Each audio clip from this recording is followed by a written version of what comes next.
Hi everyone, it's Denise Brown again. We're going to complete our evening tonight with a special presentation from Dannelle LeBlanc, and she's going to talk to us about how she uncovered her voice after her father-in-law's death and her mother's death too, probably. And all, yeah. Okay, Dannelle.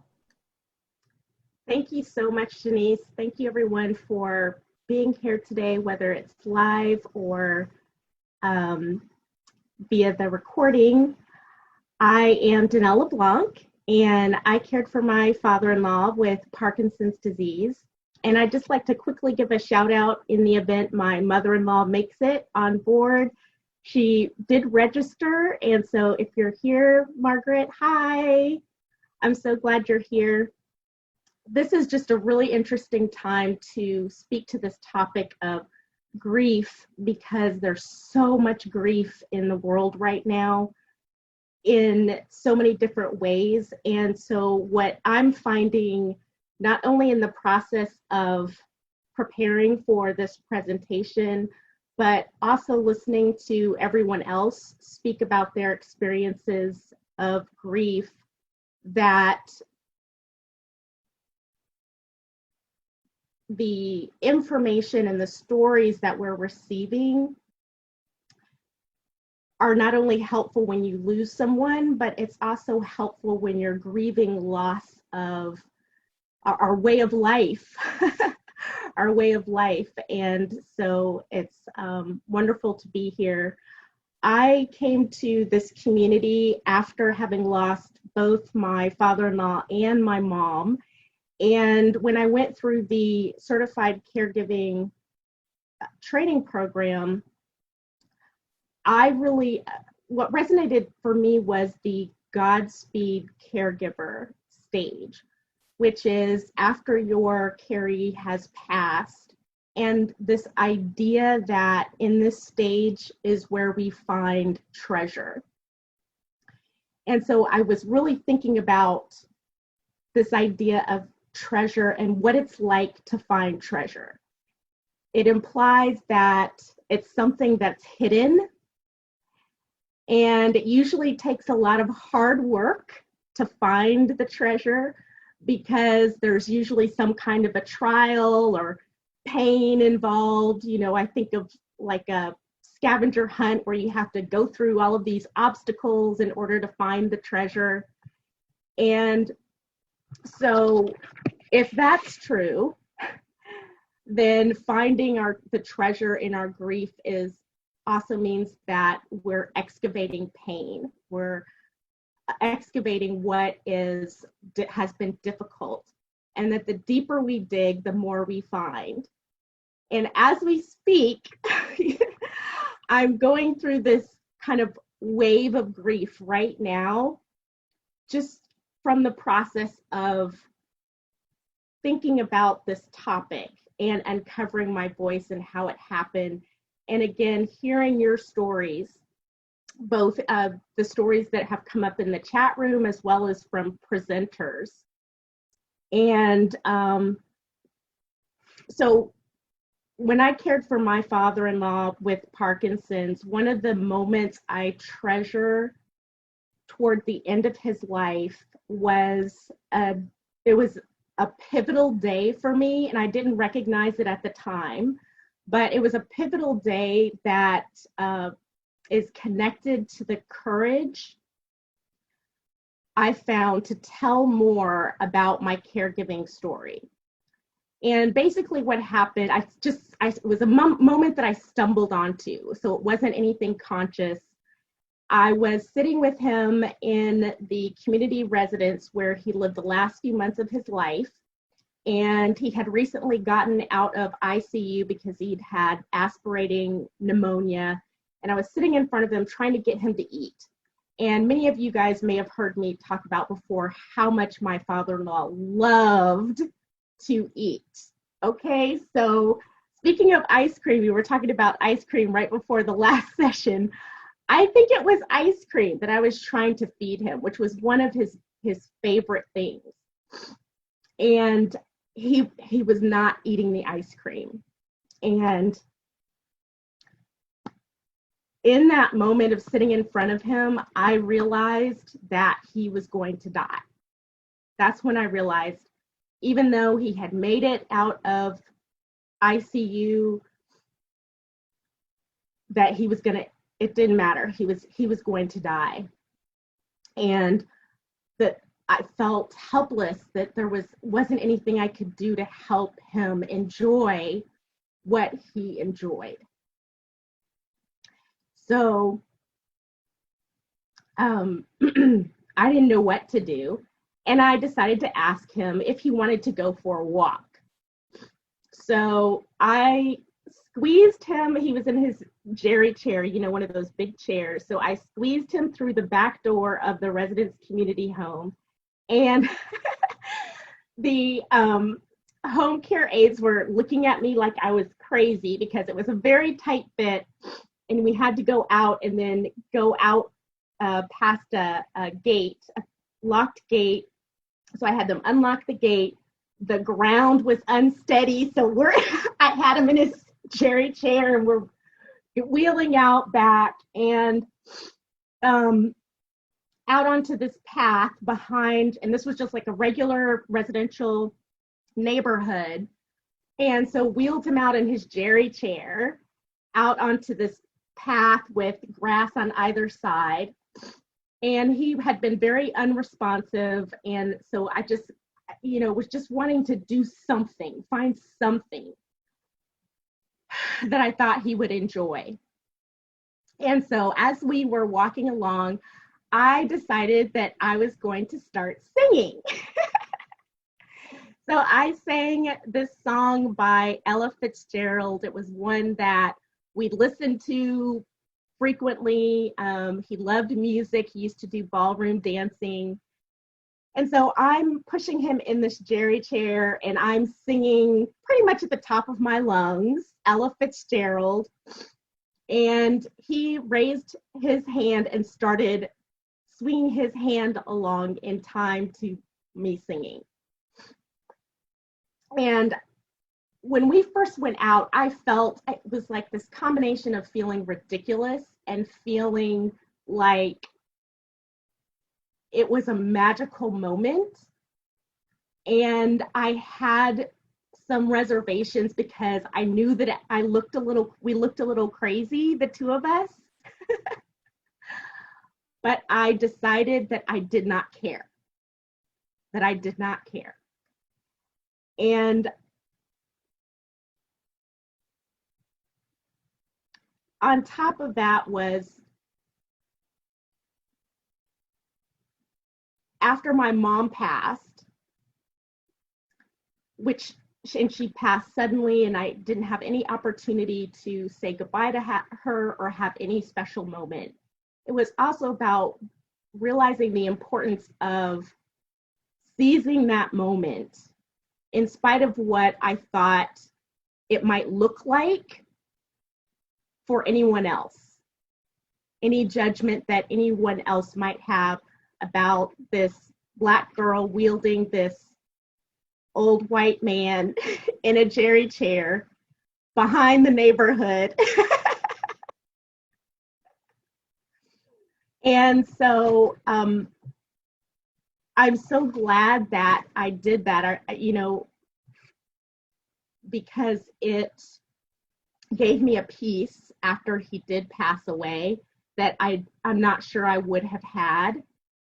And the transcendence in that moment was suspending fear of judgment about what anyone else would think if I sang out loud at the top of my lungs, looking crazy.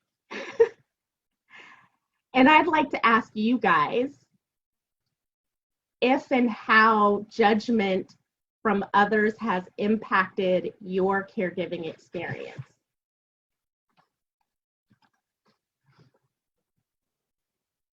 They love the story, Dannelle. Oh, okay. Yeah. Will you let me know if there's any feedback on that question? I'll just keep going. Yep. So there was, after both my father-in-law and my mom were gone, I spent a lot of time digging in the dirt to rebuild my garden. And amongst other things, I had decided that I was going to plant a fig tree for my mom because she loved figs and she had a fig tree at her house. And so one day I was at the gardening center and this lady stopped to talk to me because I had one of those big old trolleys that was full of gardening supplies, and I told her what I was doing. And she said, "Oh, you're building a memory garden."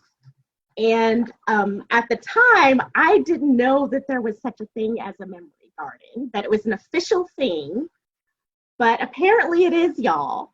And I think that it makes sense, right? So later on, I searched memory garden ideas, and you can find all sorts of ways to make one that are adaptable to inside, outside, big spaces, small spaces. But anyway, I discovered that's what I was doing. I was making a memory garden for my mom, in thinking of both my mom and my father-in-law. And I find that there's a wisdom in the physical act of gardening that can help us to heal what we are not yet ready to name. I understood that I was grieving, but I could not quite name what was underneath the pain of my grief. So I recently listened to this podcast with this guy named Richard Tedeschi, I think is how you pronounce his last name. And he authored this Harvard Business Review article entitled Growth After Trauma, in which he talks about how traumatic events don't have to leave irreparable scars. And if you heard Gina's presentation, actually made me think of this as well. You may recall she mentioned how grief is a form of trauma, and I think others have mentioned that as well. So this guy, Richard Tedeschi, talks about how traumatic events have the potential to bring about growth because they bring an opportunity for us to reflect on the experience and to question what we've previously accepted as being true, or to question what we have accepted as being acceptable. What we've heard from so many of the presenters over the last few days is the experience of grief as a catalyst for some kind of change. And I didn't realize that my grief was the catalyst that would uncover my voice in the world. I could not see what was next or, what to do. But the act of digging and planting in my garden gave me hope for something I couldn't see yet.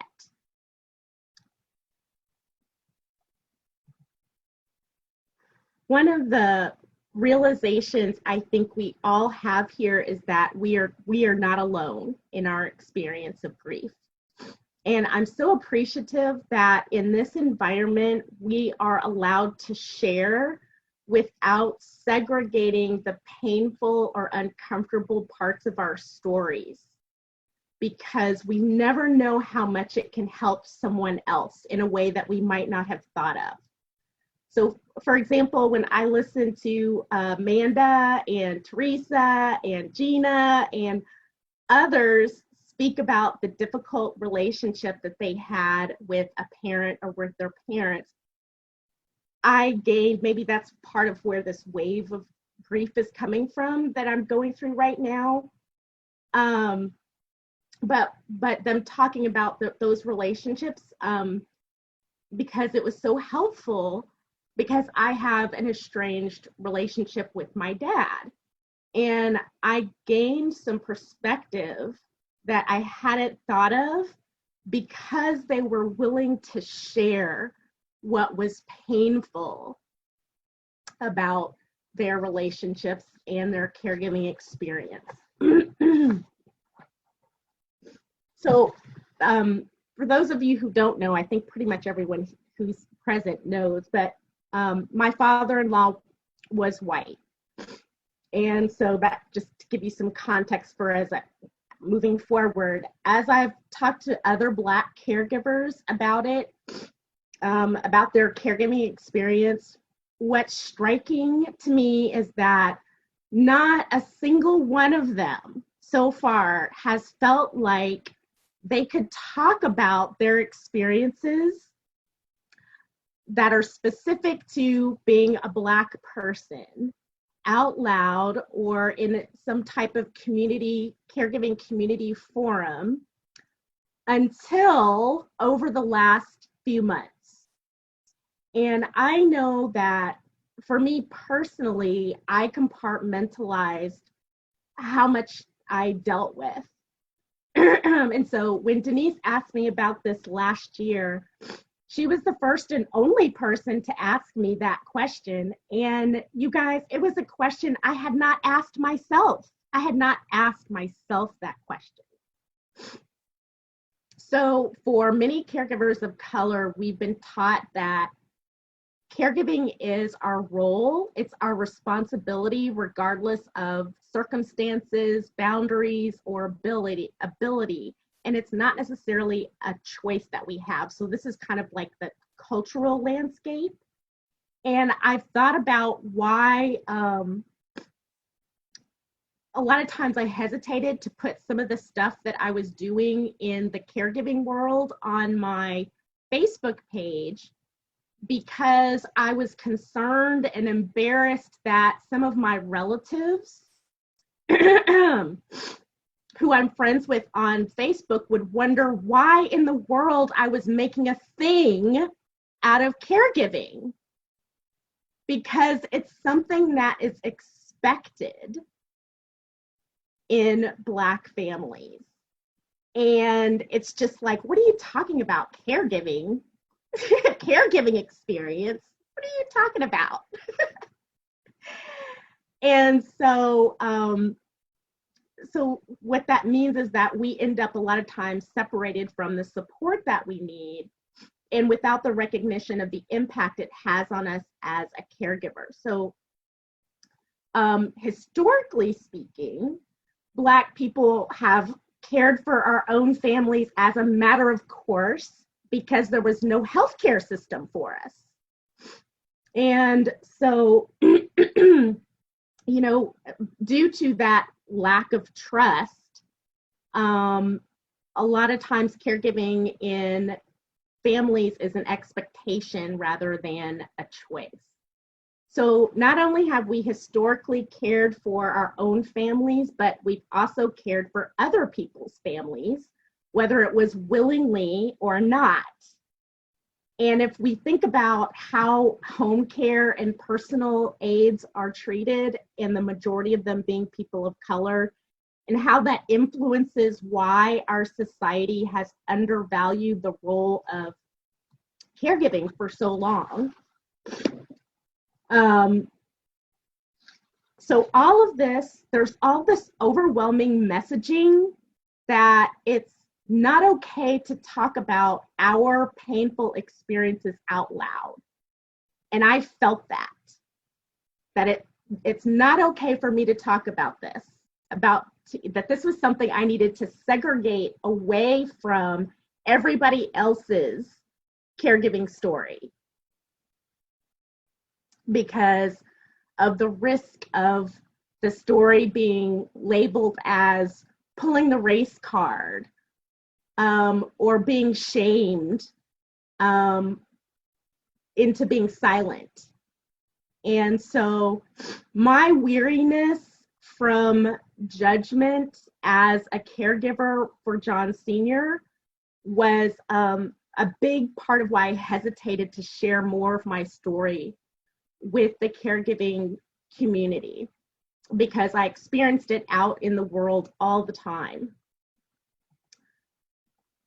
But then the puzzle pieces, more puzzle pieces started coming together.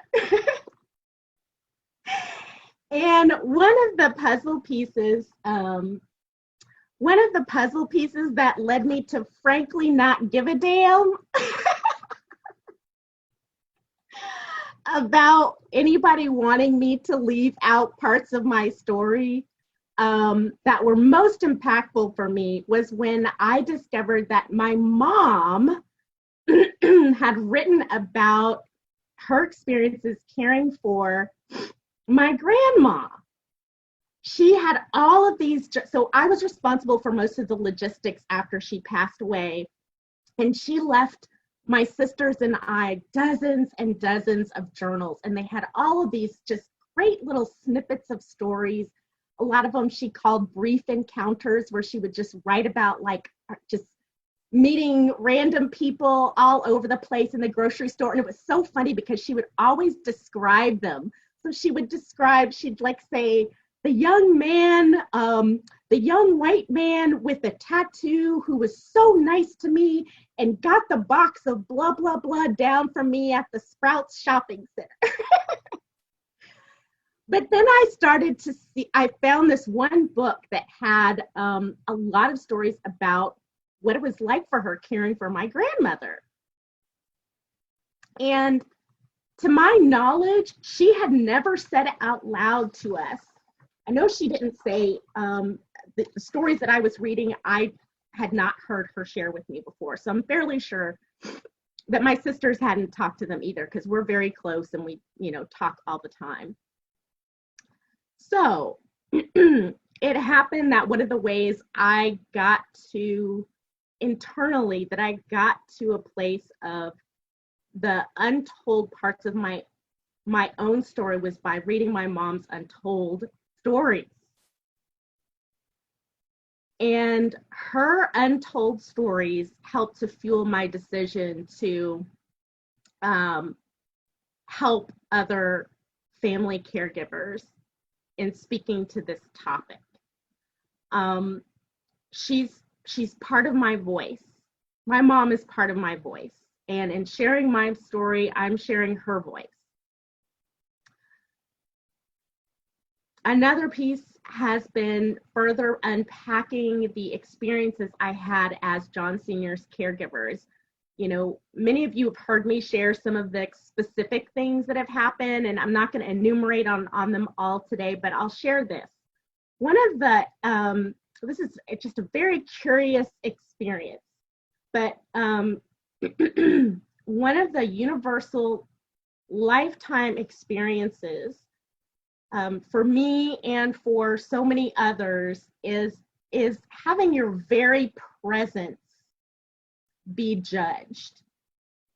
And what I mean by that is when I would go somewhere with John Sr., anywhere I went with John Sr. in public, there was usually some kind of judgment around whether or not we belonged together, we belonged in that place, purely just based on the fact that I'm brown and he's white. He was white.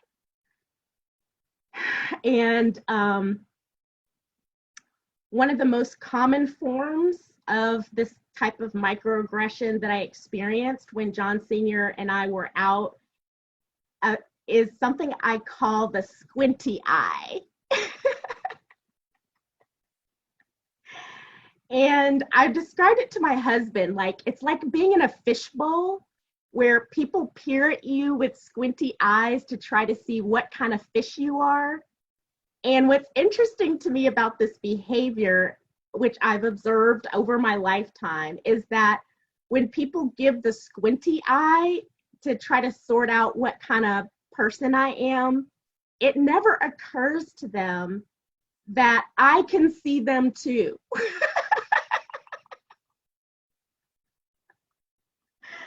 So the realization that the people who give the squinty eye to people like me when I was with John Sr. in public spaces are the same people who would like me to just shut up already about my caregiving experience.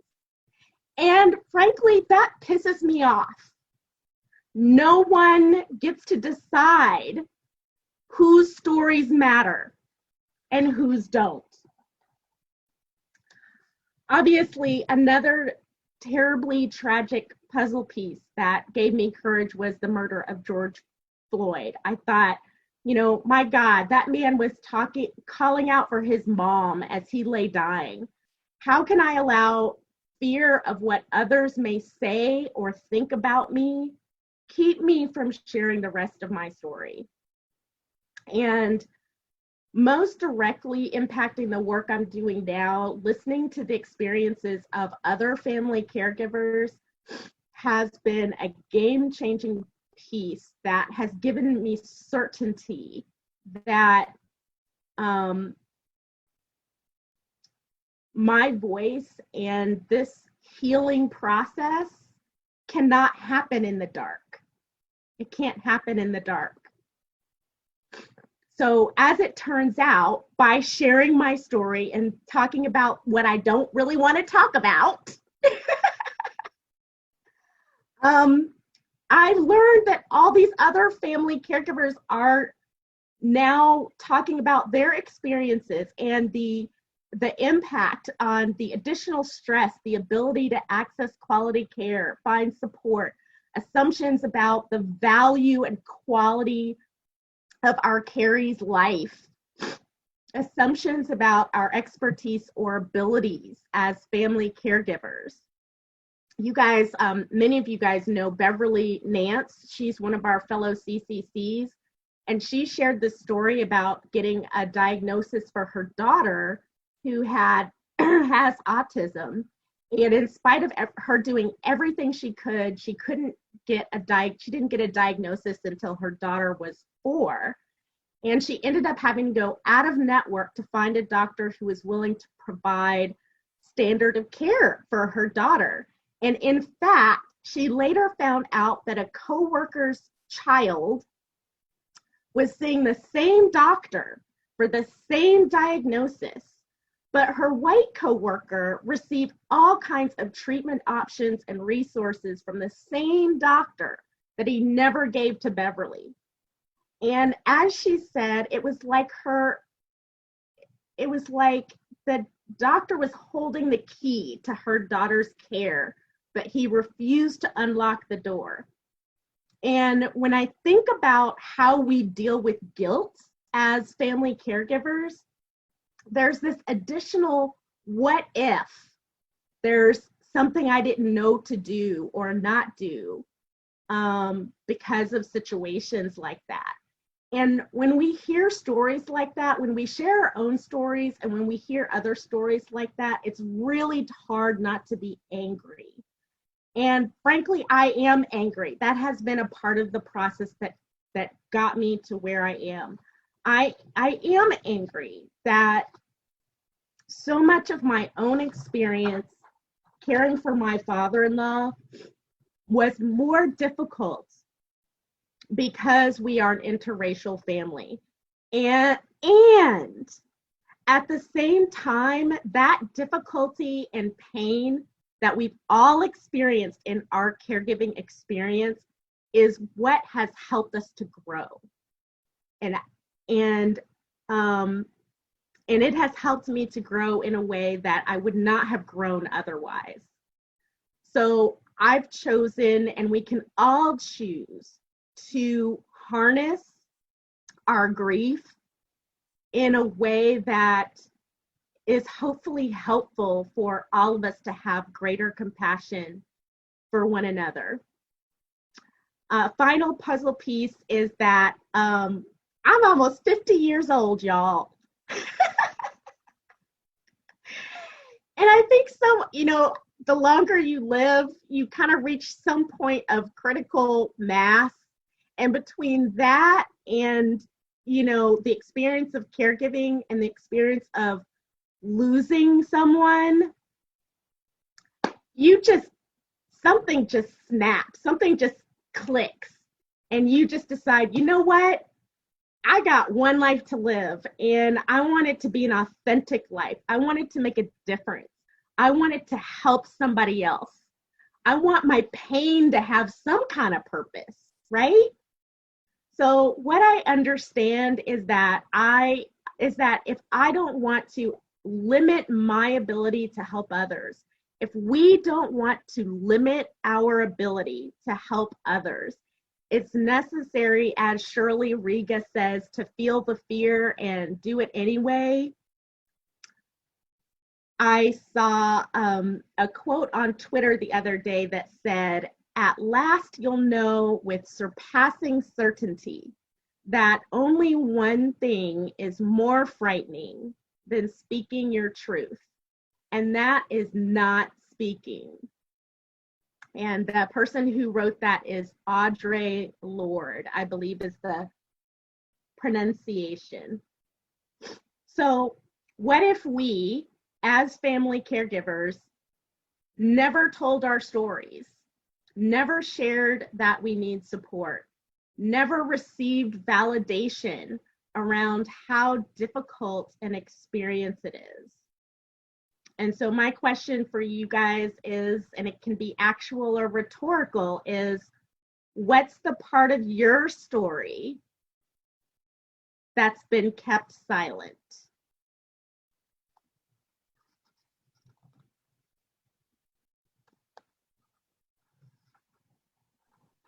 I just want to let you know, Dannelle, that everybody is cheering very loudly in the chat room for you. Everybody is saying, keep talking, keep speaking your truth. Okay, thank you guys. And Margaret's here. Oh, hey, Margaret. You know, That's my mother-in-law, y'all. This is something that we've talked about pretty regularly. The reason why we use the term caree rather than a loved one, so that regardless of the relationship, you know who we're talking about. So you could be caring for a family member who's not a loved one. And I think sometimes people silence me by saying, well, you love your parents.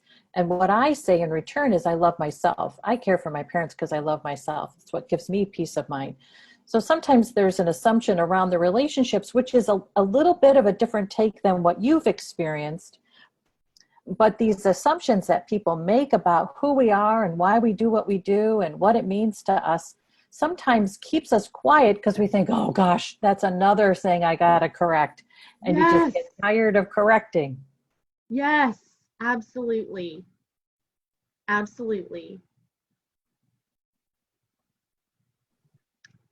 And I think you're ready. You're good to keep going. No one is sharing anything about this. Okay, yeah, that's why I said actual or rhetorical, because just the nature of the question is itself is, well, there's a reason why you're not talking about it, whatever it is, right? And so you have to get ready, you have to go through we all go through our own process of being ready to talk about whatever it is, right? And finding the right audience for that, etc. So, okay, so hope in a fig tree.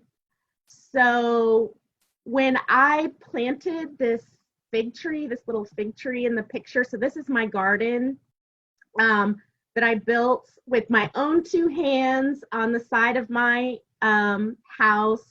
So like I was out there I had the hammer, I had the nails, I used the miter saw, I dug the dirt, I pulled the weeds, I laid the foundation, the landscaping. But when I first planted this fig tree, it was like really small, and it was maybe a foot high, and now it's going on maybe 7 feet high. And fig trees tend to grow, well, when they're healthy, they grow outward. And when I earlier this year, just a few months ago, actually, I had maybe a dozen leaves. And fig trees tend to take time. So they take several years to start to really fill out. And then all of a sudden, this little fig tree that had been struggling for years that I almost yanked out. I thought, well, shoot, this fig tree is dead. This fig tree is not going to make it. But it did, and this is what happened. And it has figs on it, it has fruit on it, and everything. So I would like to close by encouraging you all to continue your healing out loud, and you define what healing out loud means for you.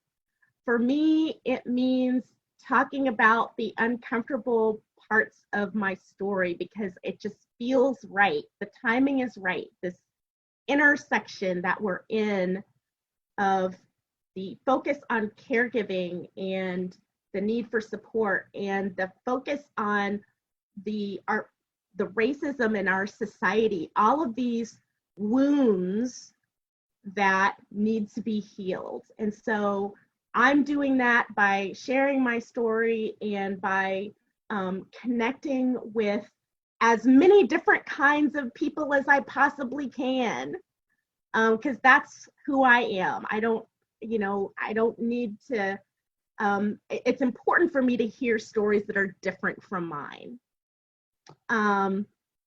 So continue your healing out loud in whatever way you want to define that, because the thing that you're not saying may be the thing the world most needs to hear. That's it. What questions do you guys have?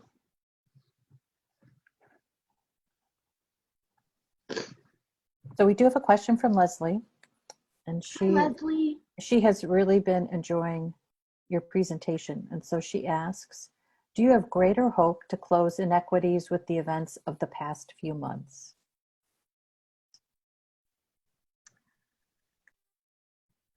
I have hope that we can do it collectively.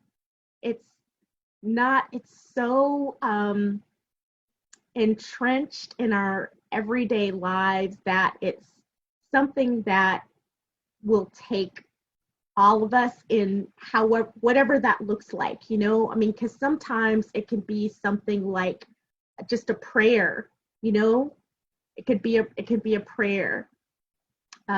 It could be something more externally active that you do, like, joining a panel or talking or asking someone a question like, what's the impact been like for you as a caregiver of color?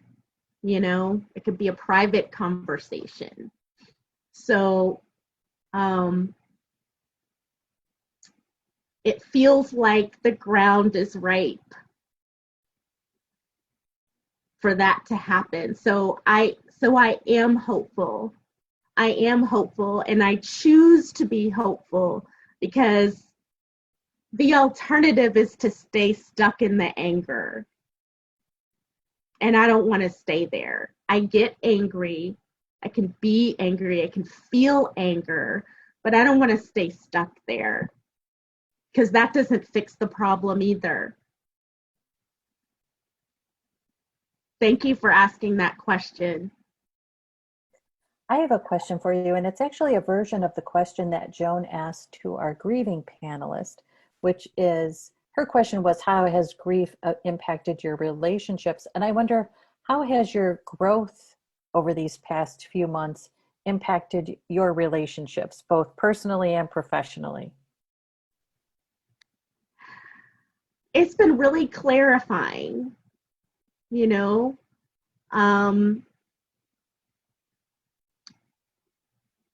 personally, in my personal relationships, it's opened up conversations that I haven't had before. So, Margaret can attest to that, because we've been texting back and forth, and she's been sharing stuff and I've been sharing stuff.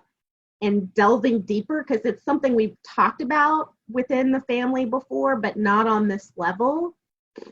And then with my kids, my kids are now 21 and 24. And so, growing up, there was a lot I tried to protect them from.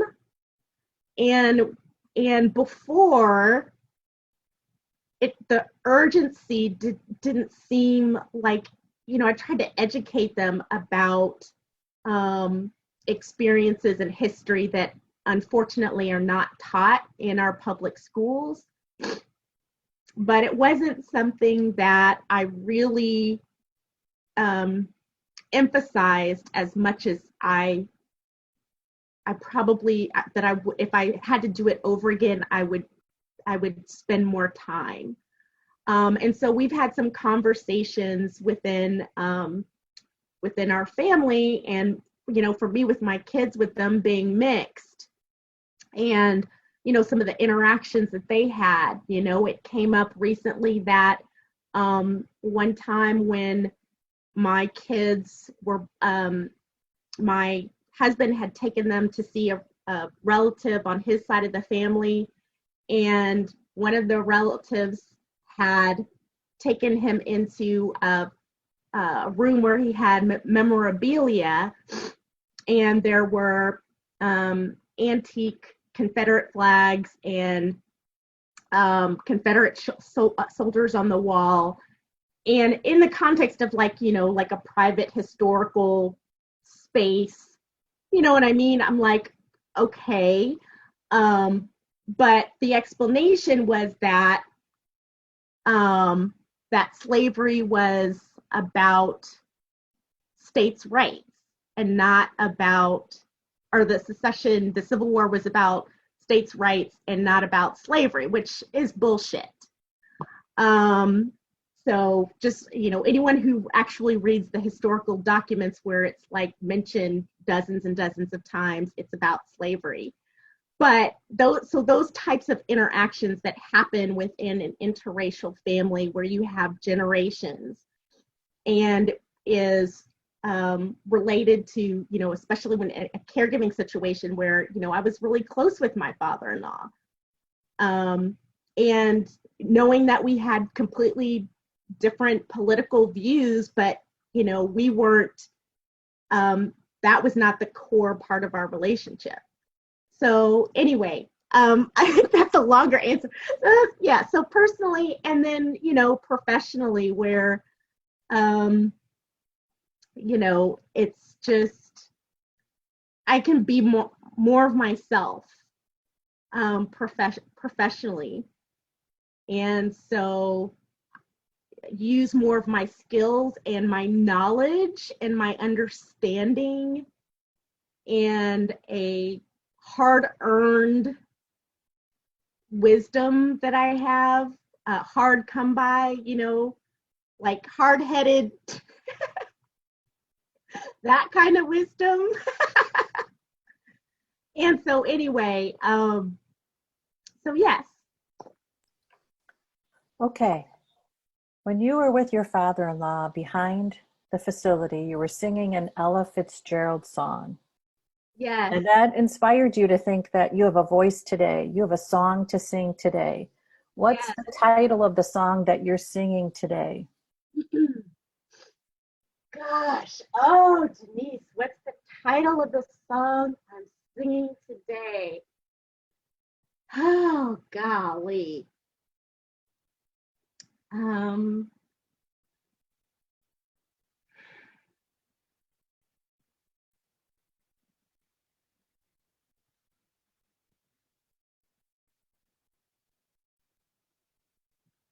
That's a really great question. Gosh. I know. And I put you on the spot on that one. So you can think about it.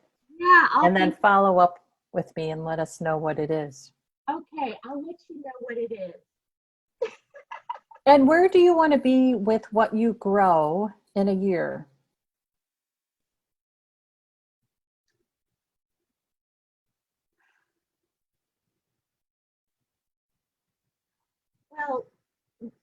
where I want to be is in a place where I can see other people growing, where it's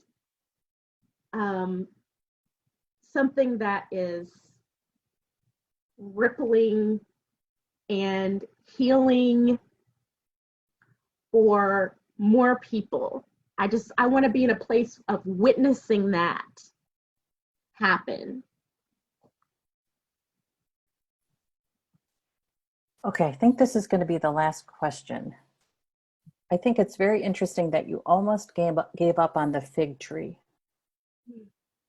And I think we all have a fig tree in our life that we think, that is not going to grow. I better pull it out. I better just stop believing that it's ever going to have fruit. So I guess the question is, instead of pulling out the fig tree, how do we give it another chance to grow? Okay, so I'm going to put it into a metaphor for the garden. Okay, so I trimmed off the dead branches. I trimmed off the dead branches. Pruned it. I had looked up pruning, how to prune it. So started getting rid of things that I didn't need and that didn't serve me anymore.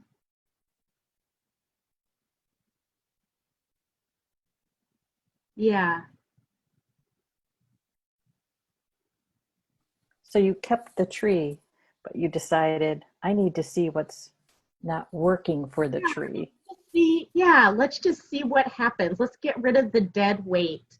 Let's get rid of the fear of speaking out, or not getting rid of the fear, but getting over the fear. Like Shirley said, feeling the fear and doing it anyway. And acknowledging that you deserve to have a fig tree that blooms, that gives back to you, that you can give it love and nurture it and receive from it, and that you deserve to receive its riches. Absolutely. Okay, why don't you give us a couple last minute closing thoughts, Dannelle?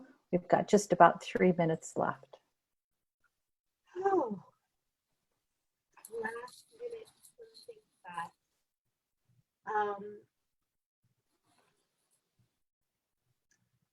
There's a part of the